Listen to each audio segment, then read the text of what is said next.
All right. So with that, let's go ahead and get started. Thank you everyone for joining.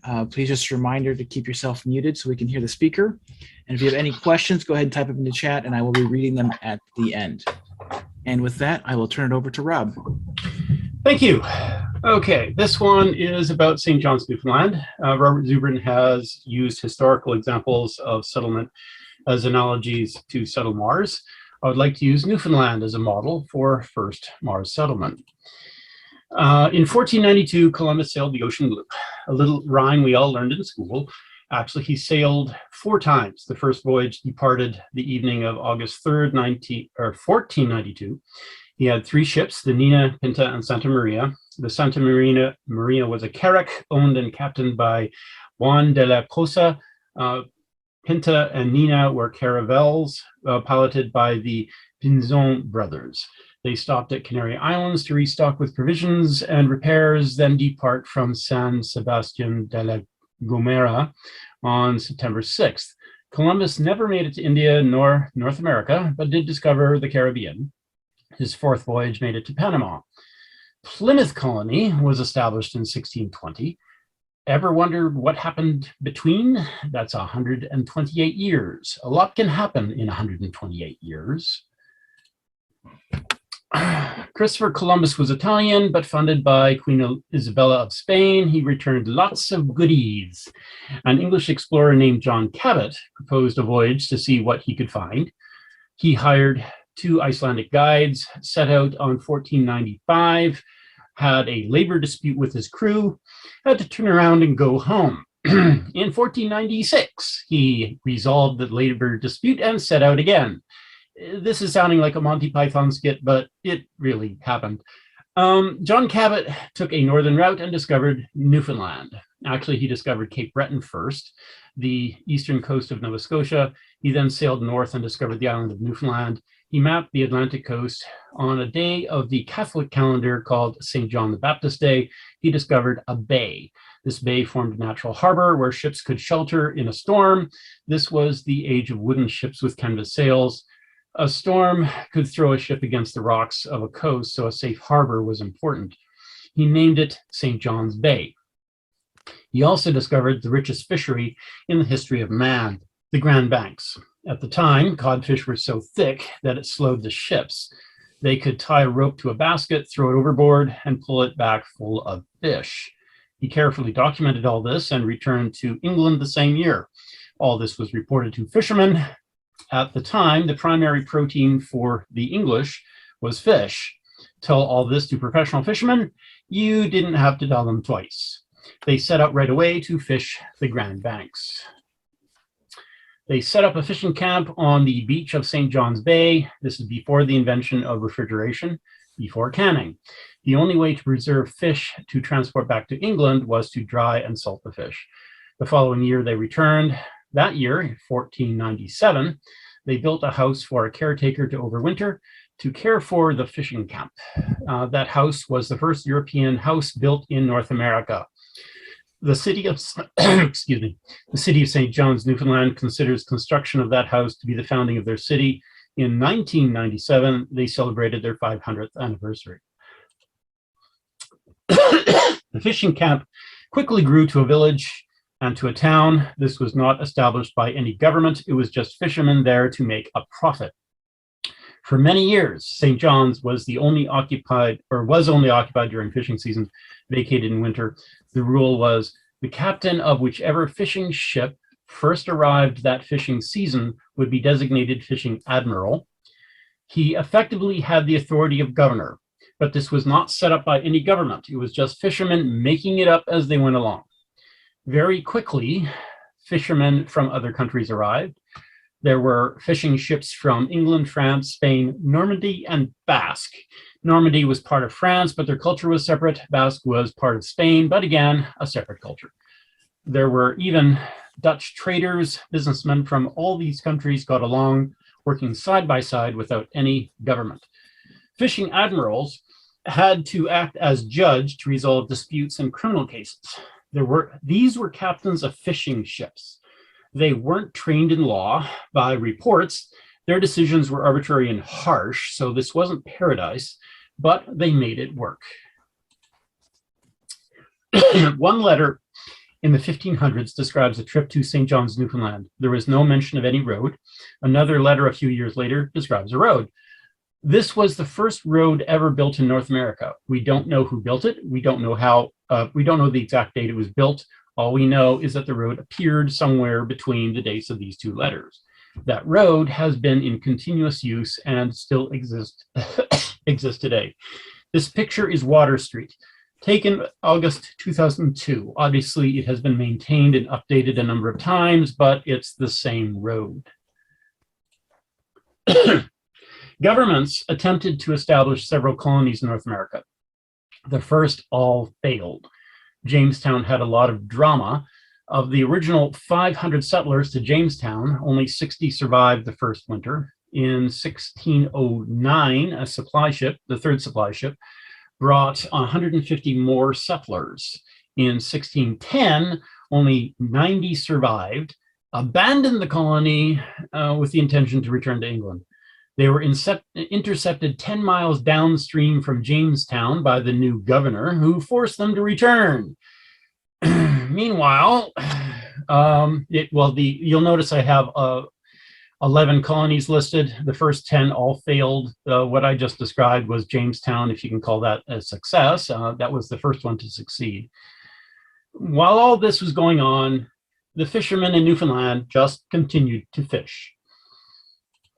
In August of 1583, a British admiral named Sir Humphrey Gilbert arrived in St. John's. He had one caravel and 2 frigates. On board were many Marines armed with the latest combat rifle of the day. 1 year before one of the frigates committed an act of piracy against a Portuguese fishing ship that was moored in the harbor at the time. So the fishing admiral established a blockade across the mouth of the harbor. However, heavily armed Navy combat ships and fishing vessels, after 3 days, they got through. On the 5th of August, 1583, Sir Humphrey Gilbert declared Newfoundland to be a British territory, including all lands 200 leagues north and south. These people, the people who lived there, were irate. The settlement was not established by the British government, and people there were from many countries, but they had professional Marines who collected tax at the point of a gun. After collecting tax, the Navy ships left. The frigates stayed on the Atlantic coast, where while Admiral Humphrey returned to England on the caravel with his booty. Admiral Gilbert was experienced, had crossed the North Atlantic many times, but for some mysterious reason, his ship disappeared. Admiral Gilbert and the taxes he collected were never seen again. It was 3 decades before the British dared try to collect tax from Newfoundland.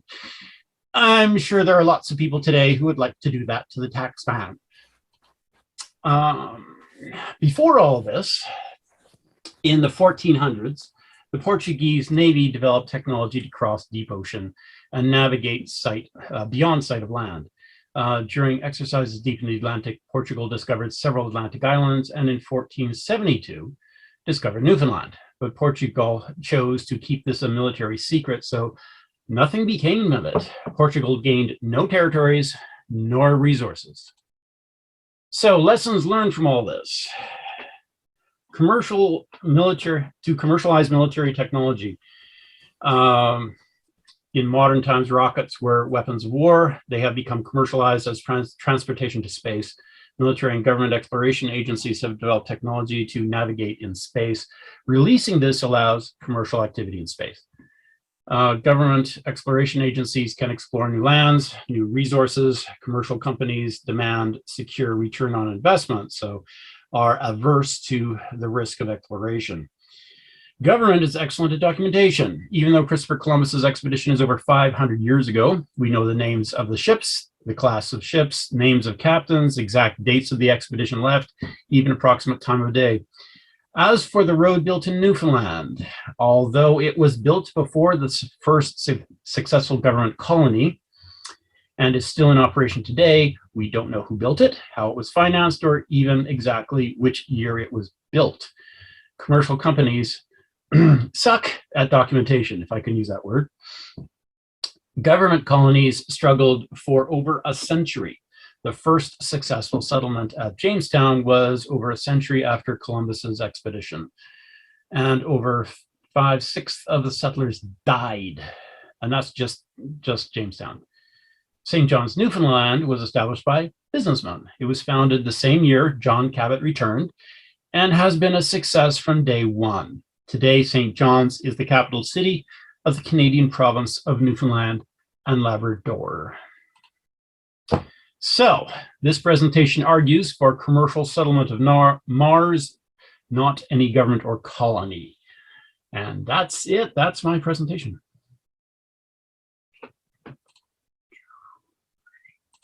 How do I, okay. All right, any questions? Questions? My first thing is, was this the settlement in Newfoundland, was that successful because they left for winter? They were only there for part-time. Everyone was on a ship and they all just left afterwards. Yeah. Seemed like most of the deaths happened over the winter in those early colonies. Is that correct? Yeah. How do I say stop sharing my screen and go back to the camera? You should be able to do that from, there should be a drop down from the very top center of your screen. There it is. So you get to see me. Okay, yes. The government colonies all had expected transportation of food all the way from Europe across the Atlantic using wooden ships and canvas sails. Problem with all of them is that when you're dependent upon the government for anything, politics will get involved. The supply ships were late. And when you're supplying food, people can't wait for months for their food to show up. Whereas in Newfoundland, the whole job there was to catch fish and preserve the fish for transport back to England. So if you're hungry, eat some of the fish you caught yourself. So they were independent and self-sufficient, living off the land, so to speak. I've also heard that at that time, the native settlements were actually much better standards of living than anywhere in Europe. And so a lot of the colonies were speculated to have failed because people abandoned the colonies to go live with the natives because, you know, they actually had clean, open air to enjoy, unlike all the crowded cities back in Europe. Okay, didn't hear that. At least that was a thing with I think it was Roanoke, where they basically just abandoned the colony and all went to live with the local native tribe they'd been trading with. Okay, that was the point of that message. I don't know how often it happened, but we obviously don't have a lot of documentation from the native side of things because we wipe them out for the most part. Yeah. Disease. Yes. So my argument here was to establish a colony on Mars by private enterprise and not government. NASA's great at exploration and developing the technology to get us there. Well, yeah, I guess my whole issue Sort of gray. Yeah. They it was brought up in the last conference. It hasn't been talked about much this year. Is that the big difference with using the colonial model is that there were constant sources of profit immediately available, and I think the case can be made that that's not true for Mars. I would argue that there's for sure going to be benefits, especially for technology-wise, to the human race, but there's no clear source of profit to make the colony self-sufficient without outside investment or financial aid, which tend to come from governments. It's a lot harder to get from private enterprise. There are a few sources of profit. Space in general, of course, mining metal asteroids for precious metals. Industrial metals it wouldn't be worth it to bring it back to Earth, but it can be used in space. Transporting settlers to Mars itself can be profitable. And one of the reasons to go to Mars is bluntly to get away from government, which is something that isn't going to work as long as government is running a colony, because for obvious reasons. But if the goal is to get away from government oversight, then a private company could make a profit transporting settlers. Yeah, but then the whole economy, I think, is just a little fuzzy when it comes to Martian settlement, just because we don't have Jamestown. The whole point was to grow tobacco. Newfoundland was fish. There's no readily accessible profit. The only thing I could think of would be, if there was an organizing body and basically was in essence, collecting, rental rights for all the scientists doing research on Mars. I don't know of any other real immediately apparent sources of revenue. What was that? I forgot. You got cut off there.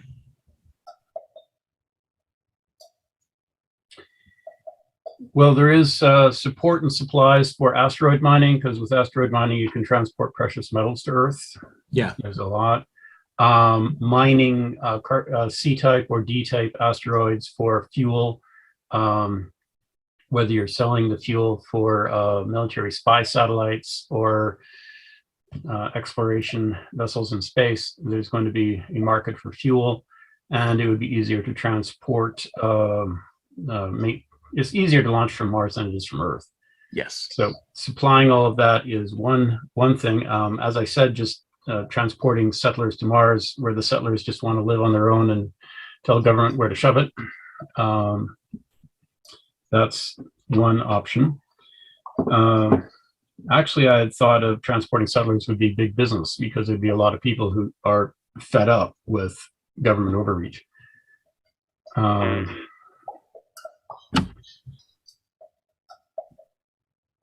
I can start to see that's sentiment, at least in the U.S. for sure.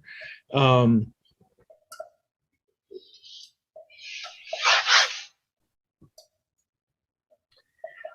thought this would be a heated discussion.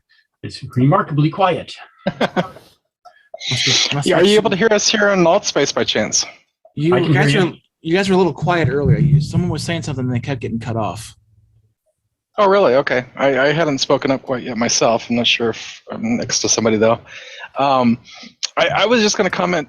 There's a lot of parallels in your presentation to the presentation earlier this morning by Dr. Cockle of, it was on engineering a free Mars, and we had a discussion with it here in Alt Space a while back, and we were just commenting on how one of the key things in the way he presented the challenge was, if we're going into a space where we have limited resources and such tight constraints that tyranny would be very likely an outcome, just because of the nature of human nature and the way things tend to break down.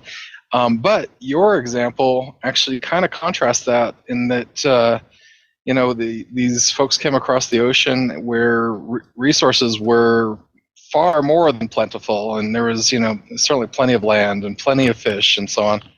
And it makes me really wonder,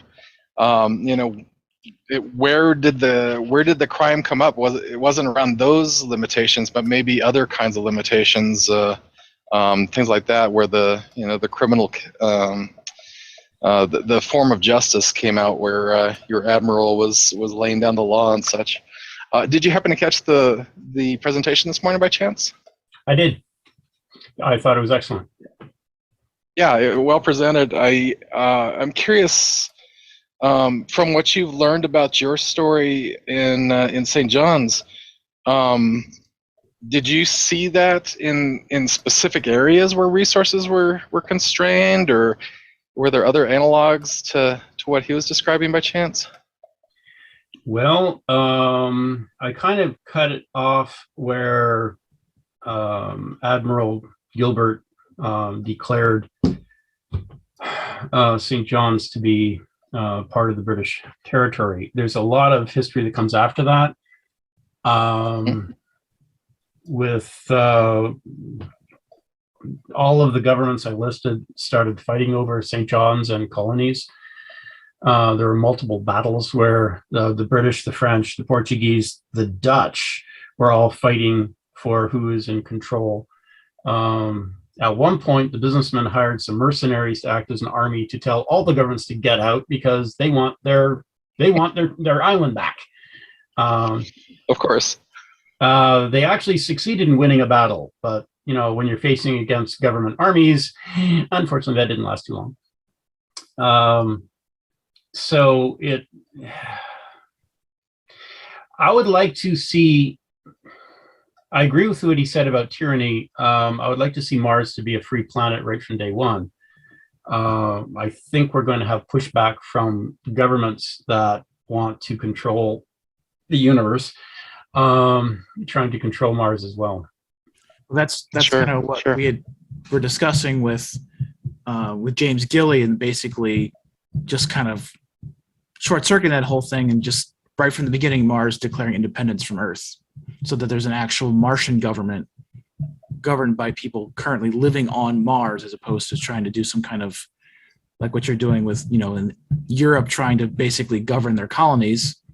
You can imagine how hard it was for them with an ocean, and how much harder it's going to be.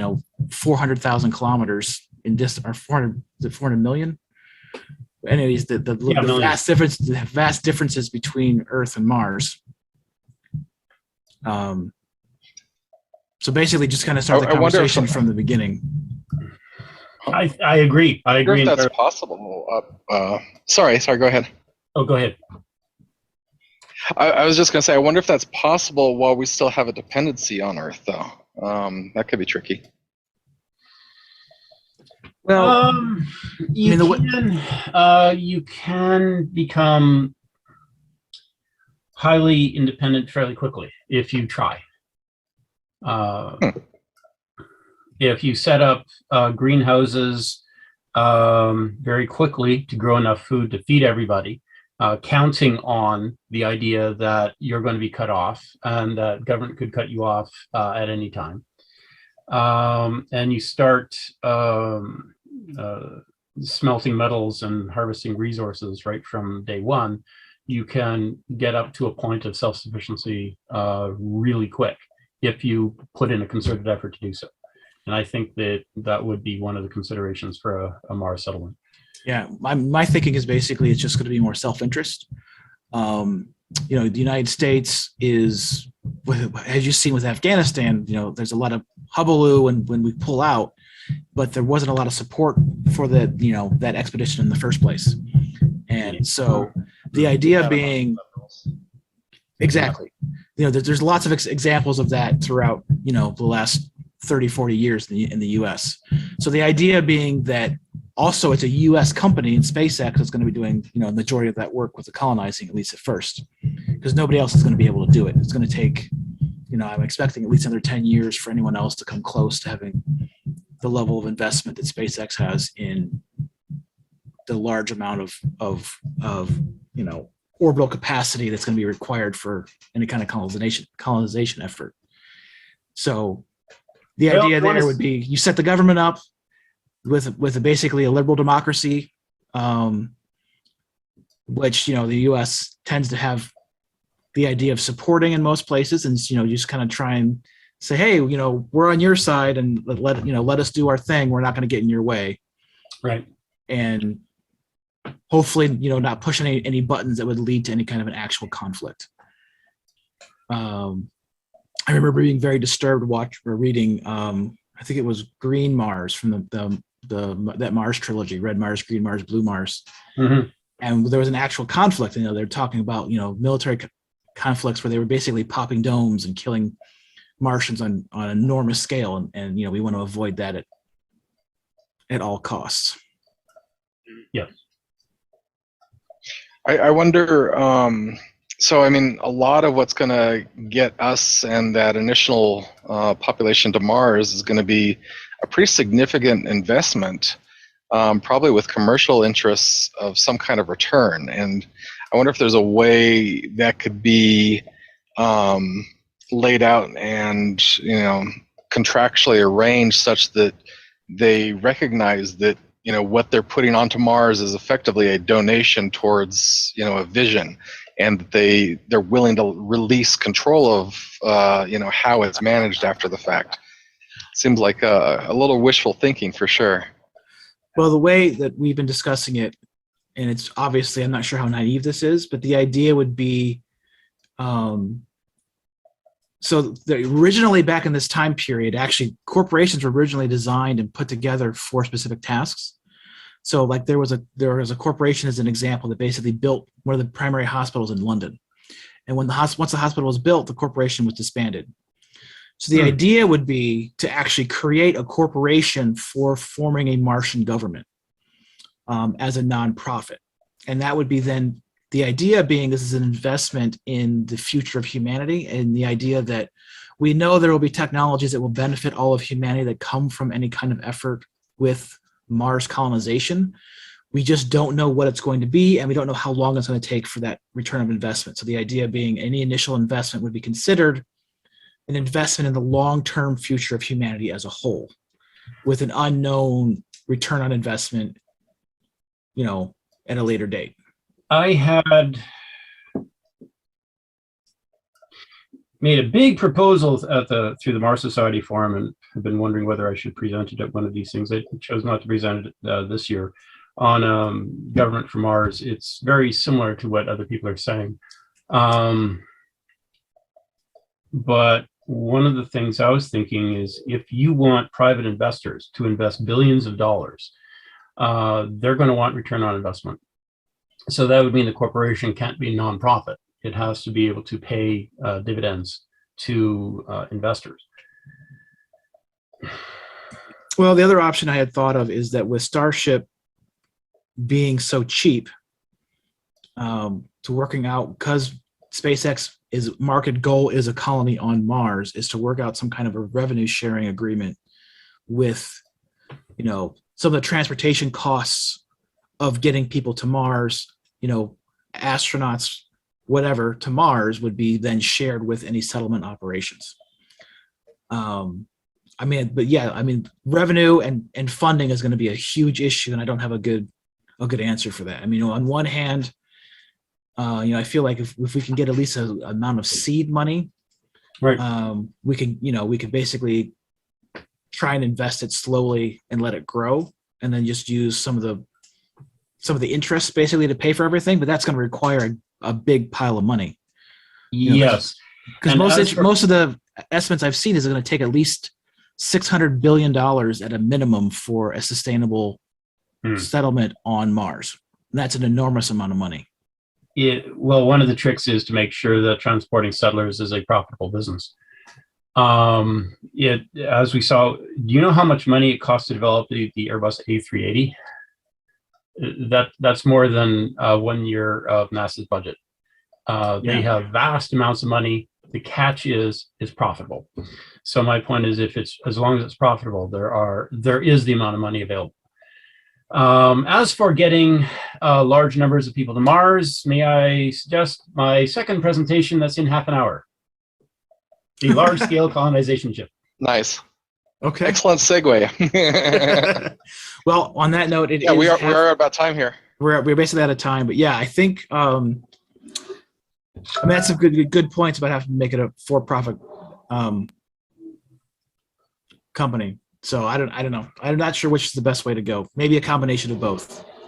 Because my worry is that I want Mars to be a representation of all humanity and not just the rich people.